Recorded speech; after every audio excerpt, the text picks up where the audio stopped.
Há 5 anos, ele assumiu a liderança de uma gigante farmacêutica. Para quê? Para liderar uma reestruturação e comandar discussões com o governo federal para a inclusão de tratamentos no SUS. Vamos falar agora com Renato Carvalho, presidente da Novartis Brasil. Renato, vou começar já pelo desafio que você teve que assumir. Qual é o desafio de trabalhar com o SUS? Bom, primeiro, obrigado, Sônia, obrigado pelo convite, um prazer estar aqui com você. Já assisti muito, né, o Show Business, então agora estar aqui com você é um privilégio. É um prazer estar com todos os telespectadores aqui. Bom, são 5 anos, né? Então, quando eu olho para trás, muita coisa foi feita, a gente passou por grandes desafios na sociedade, grandes desafios enquanto sistema de saúde. A gente tem uma pandemia nesse período, então a gente pode falar bastante, né, do como a saúde tem evoluído, os desafios que a gente tem tido. Assim, eu costumo dizer que a Novartis, para a gente, sucesso é chegar no maior número de pacientes possíveis com os nossos medicamentos. Resultados positivos, né? Com os resultados positivos e com os nossos medicamentos. Quer dizer, se a gente não chegar na maior quantidade possível de pacientes, a gente não está fazendo algo que é aquilo que é a nossa missão, a nossa grande ambição, né? No Brasil, onde 75% da população brasileira depende do SUS e 25% da população brasileira tem acesso, né, ao sistema de saúde privado, se nós não chegarmos no SUS, a gente não está chegando na maior parte da população brasileira. Então, quando eu entrei lá atrás, é óbvio que a empresa é uma empresa super consolidada no Brasil, a Novartis está fazendo esse ano, inclusive, 90 anos no nosso país. Então, assim, um marco para a gente. Então, muita gente fez muita coisa, né, ao longo desses 90 anos para garantir que hoje nós estejamos aqui. Agora, a gente tinha uma grande oportunidade, de entender, né, como o sistema de saúde no Brasil funciona e como que a empresa ia se adaptar a esses novos desafios. E a gente pode conversar aqui ao longo desses próximos minutos, essa próxima hora, mas a gente tem muita coisa que a gente tem feito, mas essencialmente definir uma estratégia clara, entender como a gente pode trabalhar melhor com o sistema público de saúde, como a gente pode trabalhar melhor com o sistema privado de saúde e garantir que a nossa inovação, que o nosso DNA é inovação, a Novartis, chegue, né, com medicamentos inovadores aí para a população brasileira. Renato, antes da sua chegada, como é que a Novartis trabalhava com o SUS? Tá. Bom, a Novartis, eu vou contar um pouquinho da história, né, de forma breve, né, mas basicamente assim, a Novartis ela vem evoluindo naturalmente 90 anos, é muito tempo. No passado recente, a gente pode dizer que a Novartis ela foi um conglomerado da saúde. Então a gente tinha, por exemplo, divisões de saúde animal, a gente tinha divisões de vacinas, a gente tinha o que a gente chama de consumer healthcare, e ao longo do tempo foi se definindo uma estratégia diferente. Então, quando eu entrei, a estratégia já estava muito direcionada em ser uma empresa focada em medicamentos inovadores, é assim que a gente chama.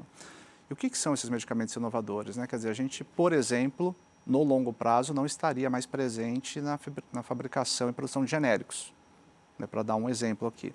Então, esse ano, depois, né, de uma jornada ali de discussão e trabalho, a gente fez, por exemplo, o spin-off, a separação da divisão que a gente tinha de genéricos, que é a Sandoz, que hoje é uma empresa independente, né? Agora, trabalhar e preparar Mas a Sandoz compete com a Novartis? Não. Era uma empresa do grupo, né? Então era uma empresa do grupo Novartis, então a Sandoz era o braço de genéricos. Então, mas faz genéricos de medicamentos que a Novartis também produz, ou não?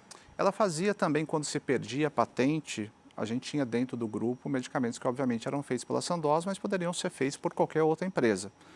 A partir do momento que há o spin-off, né, da Sandoz, a Sandoz é o grande competidor, né, eu estou falando aqui agora de uma empresa que não faz mais parte do grupo, né, então também tem que colocar um pouco de perspectiva.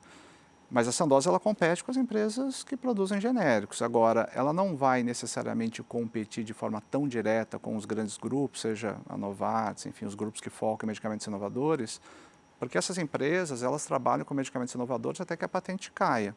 Uma vez que a patente caia, é natural que o foco das empresas passe para outros medicamentos que tenham patente. Tá, e para de fabricar. Aí para, em alguns casos a gente continua fabricando, porque tem o medicamento referência, que é importante, mas o foco em investimento não vai mais para esses medicamentos. No SUS, Renato, vocês lideram algumas terapias e procedimentos genéticos e celulares. Como é que é isso? A gente, na verdade, nessa transição estratégica da companhia, a gente optou por focar em 4 grandes áreas terapêuticas. Então, hoje a Novartis, até diferente do que muitos telespectadores podem pensar, boa parte, a maioria absoluta dos nossos medicamentos você não encontra na farmácia. São medicamentos de alta complexidade. Eles são, na verdade, medicamentos que são direcionados diretamente através das operadoras de saúde, através dos hospitais ou através do SUS. Que aí eu vou fazer o link aqui com a sua pergunta. Então, são medicamentos, normalmente doenças cardiovasculares, a gente tem 4 grandes áreas, tá? Foco. Doenças cardiovasculares, oncologia, tá? Doenças oncológicas, imunologia e neurociências. Agora, por serem medicamentos de alta complexidade, normalmente são medicamentos, né, obviamente com prescrição médica, e são medicamentos que vão ser trabalhados através das operadoras de saúde, hospitais e SUS, tá? Além dessas 4 áreas terapêuticas, a Novartis, nesse DNA de inovação, ela tem avançado muito no que é a vanguarda da ciência. E aí muito do que a gente ouvia dizer, talvez há 10 anos atrás, 15 anos atrás, quando se falava em terapia gênica, edição de genes, terapia celular, que eram realmente coisas que pareciam muito distantes, a Novartis hoje ela lidera essas plataformas tecnológicas que a gente chama. Então você pode, dar um exemplo, você pode ter uma terapia celular, você pode ter ela em oncologia, você pode ter ela em imunologia, você pode ter ela em neurociência. Existem pesquisas em desenvolvimento. Eu vou dar os exemplos concretos que a gente trouxe aqui para o Brasil. Então a gente tem essas 4 áreas, depois eu posso falar um pouquinho mais sobre elas, como a gente tem trabalhado, mas a gente foi a primeira empresa a trazer uma terapia gênica para o Brasil. E essa terapia gênica, né, que a gente trouxe para o Brasil, ela trabalha dentro da área de neurociência, para uma doença que chama atrofia muscular espinhal. Daqui a pouco eu volto um pouquinho nela. A gente foi a primeira empresa a trazer uma terapia celular para o Brasil, aí aqui já no ramo de oncologia. Né? Então eu também posso falar um pouquinho sobre O que é uma terapia celular? Olha, a terapia celular ela vai trabalhar, eu vou ser um pouco mais simplista, tá? Mas ela vai trabalhar muito no nível celular para fazer algumas edições celulares para que de alguma forma o seu organismo possa combater uma determinada doença que você venha a ter. Como o câncer. Como, nesse caso, alguns tipos de câncer que a gente trouxe. Então, é, de novo, uma plataforma tecnológica, uma forma que você trabalha para atacar uma doença. A gente está acostumado, nas últimas décadas principalmente, a trabalhar muito na parte química. Então, você trabalha e você, né, se desenvolve, tem competência, né, na área química para formular medicamentos, e esses medicamentos você toma, você injeta, e você tem uma solução, ou pelo menos você tem um tratamento para a sua doença. Uma vez que você vai para terapias celulares e gênicas, ao invés de você tomar algo, você, na verdade, vou dar um exemplo da terapia celular, você, na verdade, retira, né, parte do seu conteúdo celular, você pega isso, você leva, no nosso caso, né, na nossa logística, você leva isso para os Estados Unidos, é um tratamento totalmente personalizado, então a gente fala de medicina personalizada, é uma edição de alguns fatores ali no seu nível celular, isso volta para o Brasil e a gente faz de novo a infusão no paciente. Entendi. E isso vai, enfim, combater aquele determinado tipo de câncer que a gente está tratando. No caso da terapia gênica, não há necessariamente nessa retirada para trabalhar algo e ser personalizado e fazer novamente a infusão no paciente, mas há uma terapia gênica, né, que é um medicamento, uma terapia que vai ser, né, infusional no paciente, nesse caso a gente trabalha muito com crianças, para tratar essa atrofia muscular espinhal. Só para dar um exemplo um pouco, entrar um pouquinho mais a fundo. Para poder acompanhar. A terapia gênica e a terapia celular talvez tenham sido as grandes revoluções ali da medicina nos últimos anos, né, juntamente com tratamentos de oncologia, porque de fato é tudo muito novo. Né? Então a gente imagina, isso não está acontecendo hoje, mas a gente imagina que no futuro soluções como terapias gênicas ou terapias celulares possam, por exemplo, trazer, enfim, soluções para Alzheimer, para Parkinson. Hoje, né, doenças que têm uma dificuldade muito grande a gente conseguir ter resultado. Pode ser que no futuro uma vacina se demore muito menos tempo para ser produzida, porque de repente essas novas tecnologias vão conseguir produzir uma vacina de forma muito mais rápida. Então, assim, a medicina tem avançado muito. Eu acho que o importante aqui é destacar o protagonismo e a vontade, né? Quer dizer, esse core que a Novartis tem de ser, né, de estar na frente, estar na fronteira da saúde e trazer novas tecnologias para o Brasil. Renato, falando, me veio uma pergunta à cabeça. Na evolução da medicina, a gente vê o fim de uma doença, provavelmente, etc., em várias áreas. O câncer é uma complicação, até hoje. Que eu saiba, não existe uma razão concreta e escrita em algum lugar por que essa célula maluca começa a se multiplicar e vai embora. Por que é tão difícil? Olha, essa é uma pergunta que a ciência, a gente tem se debruçado de forma intensa, acho que nas últimas décadas, né? A verdade é que, assim, o câncer, primeiro que existem diversos tipos de Não, câncer. 800 mil. Né? Diversas formas de manifestação. Mas são todos originários dessa célula maluca que começa a se multiplicar, é isso? Não? A gente tem que tomar cuidado porque, assim, em alguns casos pode ter alguma predisposição genética, em alguns casos pode estar associado às suas, enfim, às suas práticas, né, do dia a dia, às suas práticas cotidianas, em alguns casos alimentos, a não prática, enfim, de esportes, o fumo, tabagismo. Então, assim, é muito complexo. Tá. A verdade é que a gente não consegue dar uma resposta específica, curta, do porquê o câncer acontece como ele acontece. Existem, dentro do que nós conhecemos, diversas formas e origens. Uma vez que existem diversas formas e origens, existem alguns cânceres que hoje, por exemplo, a gente tem vacinas, que já conseguem evitar, né, em boa parte, né, o surgimento desse câncer. Tem outros que, com uma prevenção, né, precoce, a gente consegue tratar muito bem e vir uma doença bastante controlável. Existem outros que ainda é muito mais complexo, que são muito agressivos. O que eu acho que é importante dizer é que, assim, a ciência, de uma forma geral, né, médicos, cientistas, indústria, laboratórios farmacêuticos, têm se debruçado muito na questão do câncer e cada vez mais essa é uma pauta que a gente vai ver novidades. É um desafio. É um grande desafio. É um grande desafio. A Covid, agora, enfim, foi essa tragédia toda, mas hoje ela é controlada, né? Você tem uma vacina. É controlada. Não, vou te dar um dado, né? A maior causa de mortes no mundo são ainda doenças cardiovasculares. Eu tinha certeza. Doenças cardiovasculares. Porém, está chegando muito próximo o momento que a oncologia, o câncer, vai ser a principal causa de morte no mundo. Porque as pessoas vivem mais. Estão vivendo mais, né? As pessoas vivem mais. Em grande medida, os tratamentos cardiovasculares avançaram muito.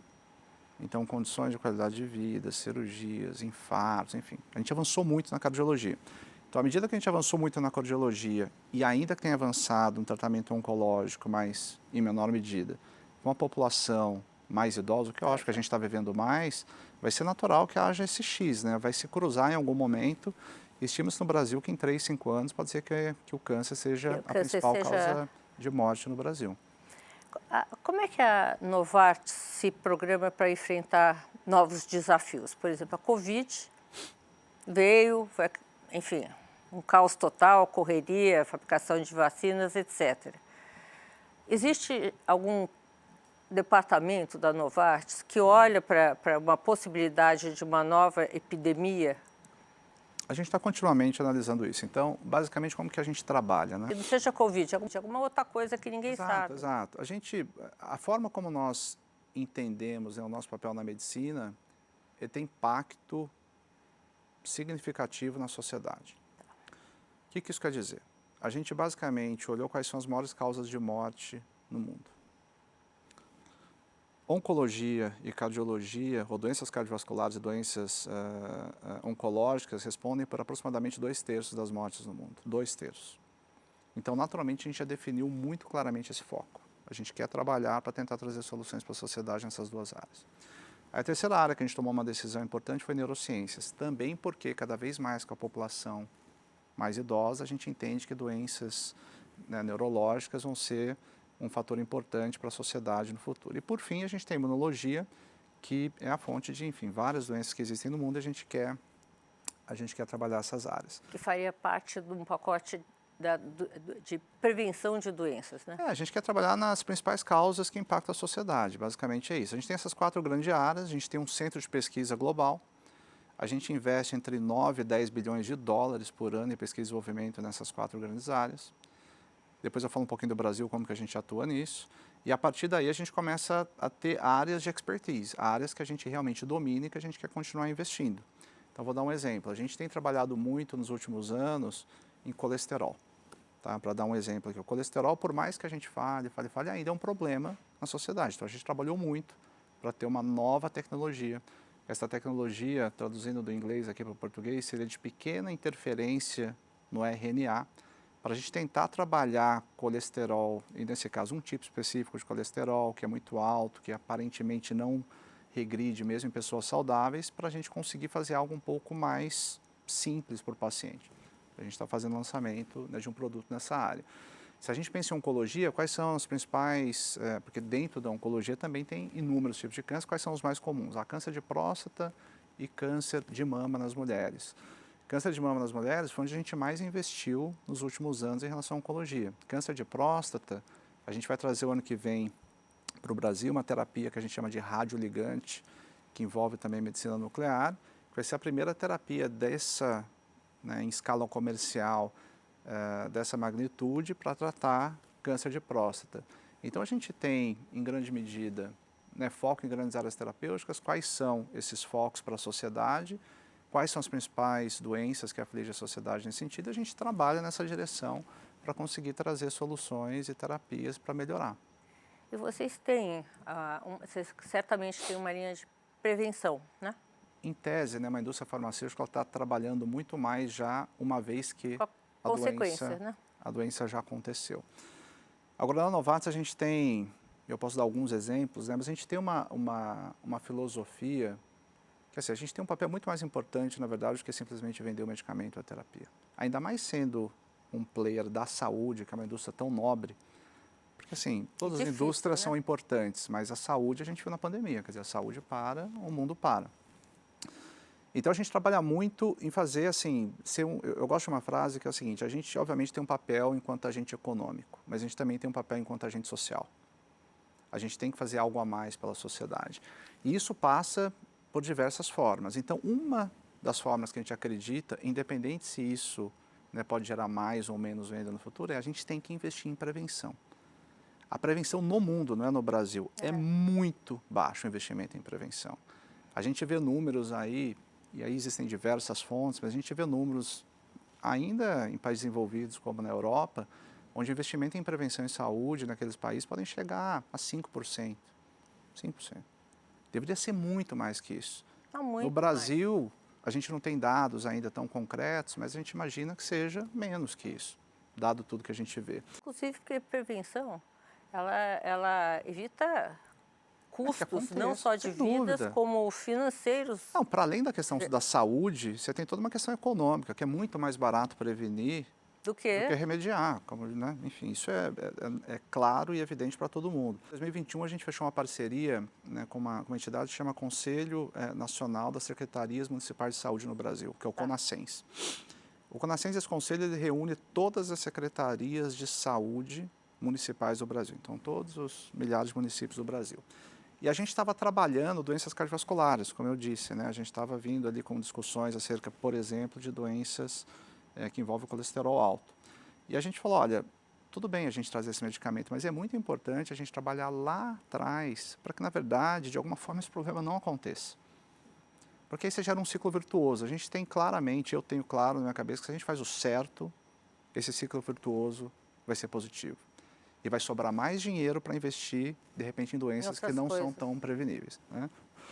Agora, a gente faz isso, a gente fez a parceria, a gente trabalha, mas ao mesmo tempo a gente também está aqui investindo para que, caso a prevenção não aconteça, a gente possa naturalmente trabalhar. Já há muitos anos, cerca de 10 anos, a gente trabalha com uma carreta da saúde, que a gente fala carreta da saúde da Novartis, que na verdade são 2 carretas. A gente trabalha em prevenção de hanseníase. De verdade, quem que fala em hanseníase hoje no Brasil? Quase ninguém. Hanseníase vem da lepra, né? A gente tem o nome hanseníase. 30%... Mato Grosso sempre faz campanha. 30% dos novos diagnósticos de hanseníase no Brasil vem das carretas de saúde da Novartis. 30%. E é um trabalho que a gente faz porque a gente sabe que é o correto. A gente vai conseguir fazer tudo, vai conseguir trabalhar em todas as áreas terapêuticas, ajudar todo mundo? Não.